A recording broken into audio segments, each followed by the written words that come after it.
Welcome to the Vibrantly You podcast. We're your hosts, Megan Martineau. And Caitlin Cipriano.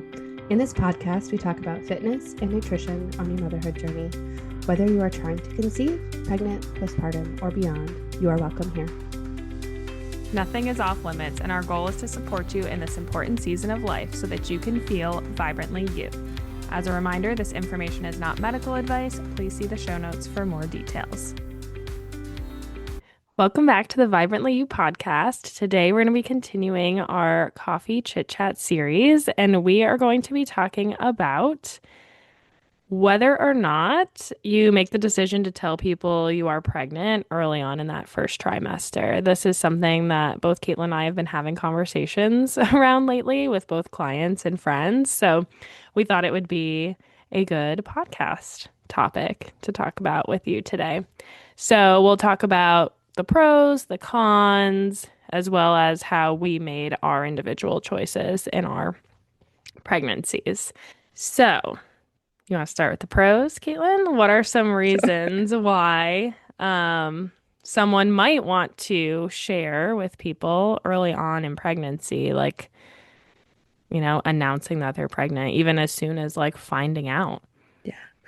I think, you know, if you're, considering some positives to this, one is like out of like pure excitement and joy. Like you want to share with your friends and family the good news. You want to involve your support system in your experience and have them understand what you're going through.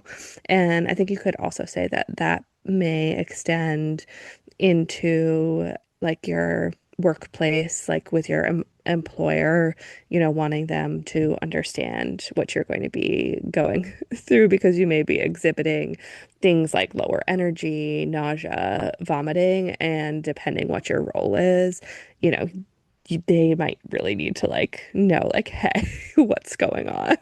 What's happening? Yeah, I think especially if you work an in-person job and you are dealing with the nausea and even just like having to navigate like doctor's appointments and things early on, like having people just kind of be in the know as to like why you're maybe calling in sick more frequently or needing to take time off for appointments. Um, it can be helpful to be like, hey, this is why. I'm not being flaky, I promise. Yeah. So I think that would be again like a pro and again having like everybody who's sort of like on your team in your space on board with what you're navigating. Yeah, I think too, like when you first find out you're pregnant, like obviously you're excited and you're like, oh my gosh, like, and you just want to tell everybody. And it's like such a big thing to like keep to yourself. So it totally makes sense, like wanting to tell people and have them share in that joy with you. And like you said, just be a support system as you're navigating things, especially if it's your first time being pregnant. And like, I know when I have clients that, hire me early on in pregnancy, it's like they have so many questions too. Like, is this normal? Is that normal? Like, Yeah. what do I do about this? And the thing about our healthcare system here in America, at least, is like you're not seen by a provider usually until 8 or 9 weeks for most people. Sometimes it's even later. So it's like you aren't even able to ask your doctor questions yet. Yeah. Yeah. Which is crazy. And my experience with that was different from pregnancy to pregnancy. In my first pregnancy, I was able to see someone, I think closer to that, like 6 to 7 weeks, which I know is like more rare because in my second pregnancy, I don't think I was able to get in to see anybody until like 10 weeks or something like that. And I can't imagine how that would have felt if that had been my first pregnancy. Yeah, I remember, yeah, pretty standard, like being seen around like 8 weeks. But then with my daughter, so my second baby, when I had called, I remember them being like, yeah, like they were understaffed at that point. So they were like, we can't see you until like 15 weeks. And I was like, what? Well, that's not gonna work for me. They were like, oh, well, like we'll outsource you, somewhere else for an ultrasound, to at least like confirm. But like that would have just been with like an ultrasound tech, like going somewhere just to confirm like viability. But like I wouldn't actually be face to face with a doctor until 15 weeks. And I was like, are you kidding? And so then I shopped around That's and found a crazy. different practice. But I was like, again, you know, like that wasn't my first pregnancy. So I'm like, I could have waited, sure. But yeah, if I was pregnant for the first time, like, what the heck? That's so long. You're well into your second trimester by then. That is so long. And, you are luckily in a area where you do have multiple options. There's other places that don't. You have really like one, maybe two available places that you can go that are even within a 30-minute, like a 30-minute radius. There's places, including in Vermont, where the rurality of like women's health is really a big challenge. hmm Yeah, that's So so that's, true. Like, I'm fortunate enough to be in Raleigh, North Carolina, like in the Research Triangle, where we have like Duke and WakeMed and all these big names. So there's so many options. But yeah, a lot of people are not fortunate enough to have different yeah. places to go. So, anyways, side note, but yeah, Yeah. accessibility for maternal care is a big problem in a lot of different parts of the country. So, Yeah. Yeah. So I do think it can be helpful to like, you know, obviously if you're comfortable, like being able to share that news with people who have been pregnant before, or like, you know, your mom or a mother figure or someone who's there to kind of like guide you through it, even just like, or like a therapist, if you're working with a therapist, being able to disclose that to them. Just like building that support network and system early, even before you might be able to see a doctor. But I feel like that kind of even leads us to like the cons and why people might not want to share. And I feel like this is something that comes up a lot for people is they're like, well, why would I share this news? Because I haven't been seen by a doctor yet. Like, what if I'm not actually pregnant, or it's a chemical pregnancy, or ectopic, or what if I miscarry? And those are very valid and real fears that hold people back from wanting to share the news. yeah. And I think too, there's a difference between sharing news, like again, like personally in your circle, in your support system versus like social media Yes. announcement, right? Like there's a very, I think, different timeline potentially for navigating and how you're going about that. And I think if you're, thinking about like, how do I do this in a mindful way? The, pros of at least, again, announcing to those like support people is much outweigh of any like cons of like holding that in solidarity unless you're in a really challenging potential situation. Yeah, I know that, like I said, just I feel like that's a fear for a lot of people of wanting to, like, even like you said with social media, like, especially for something like that, like if you share that you're pregnant and then, God forbid, something happens, it's like then you have to announce to your whole social network that something happened. So that totally makes sense to wait. But I do think even that fear of like announcing to people like close to you within your social circle is like, oh, well, if I tell them now and they get happy and excited for me, like then I'm going to disappoint them if something happens. And I mean, I completely understand that thought process because I've been there myself, but I think ultimately, yes, they are disappointed. You know, I guess you could say, but I think they more are sad for you. You know, it's less of like letting people down and it's more like they are sad with you if something happens.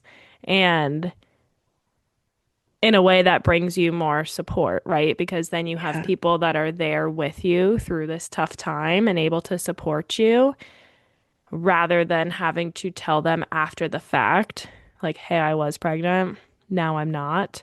And then they never got to share in that joy with you.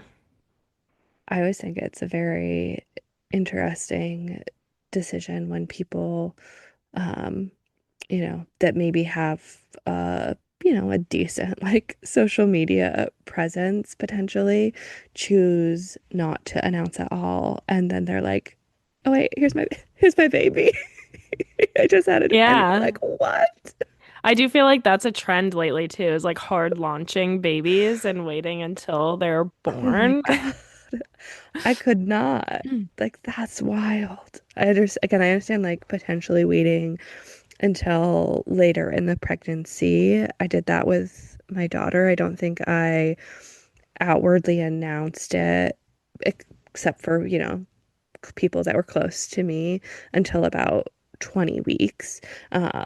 But that was because I had dealt with some bleeding early in my first trimester, and like, I didn't want to have to, like you were saying, potentially deal with, okay, like, am I gonna have a miscarriage? I go to announce this, and then dealing with like, how do I navigate pregnancy loss on social media?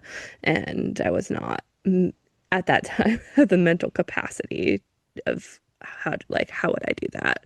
Of course, I'm sure I would have figured it out, but that was definitely like the con for me of like just keeping it within my network of people that I could, rely on.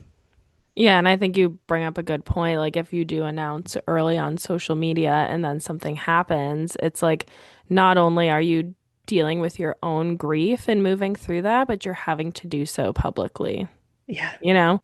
Or you have people, even if you're not doing it like publicly in real time, you have all of these people who know about your pregnancy and then they might be asking you about it, even if you haven't announced that something happened yet. So it's yeah, like you either deal with that or you're announcing it and like grieving in real time, which is really, really difficult for a lot of people. Um, yeah, for both my kids, I waited to announce until after the anatomy scan just because I did have a history of loss. I was like, I want to make sure I get through the anatomy scan, make sure everything is good before I'm publicly announcing.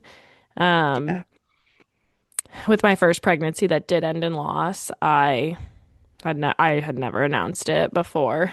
Um, I had found out that it was a miscarriage, but I did ultimately end up sharing about my miscarriage after the fact. Um, After I'd had some time to like personally work through that grief. And I had actually found that sharing about it publicly after the fact, like in my own time and in my own way, being able to share about it, um, helped in my healing process. Like being yeah, able to not get sympathy from people, but just like feeling that love from people and getting their support and having other people know that I was dealing with something that was very heavy, I think helped them show up for me in a better way, you know? And so I didn't have to feel like I was like faking moving through my life. And I know that that's obviously a very individual decision. Because some people just have no desire to share that with people that they've been through something. So that's definitely an individual. But for me personally, I did feel like it helped me a lot. And it's something that I still share about now, even on my social media. Like that's been part of my whole journey to even get here and be here talking with you on the podcast and having my own business, my whole like journey to motherhood. But yeah, I think it is a very individual thing. yeah. And I think that's so amazing too, that it can be a part of your journey and that you got to do that though, like on your own, like terms of like Hmm. processing, choosing how and where you share, and you can be intentional, and you can also be understanding of so many other people's journeys too, because pregnancy, miscarriage and pregnancy loss are unfortunately like a common experience for people. Yeah. And I really think, I mean, going back to the topic of our podcast today is just like, do I share or do I not? Yeah. Um, I think it ultimately really comes down to what kind of support you want. Like, do you want that support through that first trimester when you are sick and dealing with nausea and not feeling well, or maybe feeling overwhelmed and having a lot of questions and wanting wisdom from mothers who have already been through it? Or do you want to wait and wait until you're in a more safe zone, quote unquote, to share the news with people? And like also thinking about like if something were to happen, do I want people to have shared in my joy, and walk through the grief with me? Or do I want to have to tell them about it after the fact? Or do I not tell them at all? Do I not tell anybody about the pregnancy or the loss? Like, there's definitely a lot of things to think about and factor into that decision, I think. Yeah, I think there are definitely considerations with that in terms of like, again, what does your own mental capacity look like right now? Are you someone, that does already deal with potentially like anxiety or depression? And like, what does that circle look like for you? Are you like, what do those support people that maybe have gone through pregnancy and motherhood journeys look like? Are they going to be intentionally supporting through discussions of what like is, real in a trauma informed way and not potentially like dumping what their experience looked like onto you? Because that's a conversation I had with a client recently, and she was sharing with, people in her workplace and things, and, was getting, fear mongering type of stories about early pregnancy. And she was like, whoa, like I was not expecting that.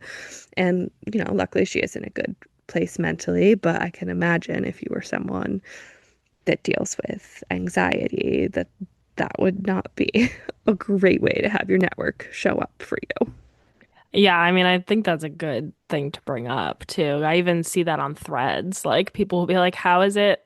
Like the second you tell someone that you're pregnant, like everyone just trauma dumps all over you, or like just is like telling you like, "Oh, just wait until."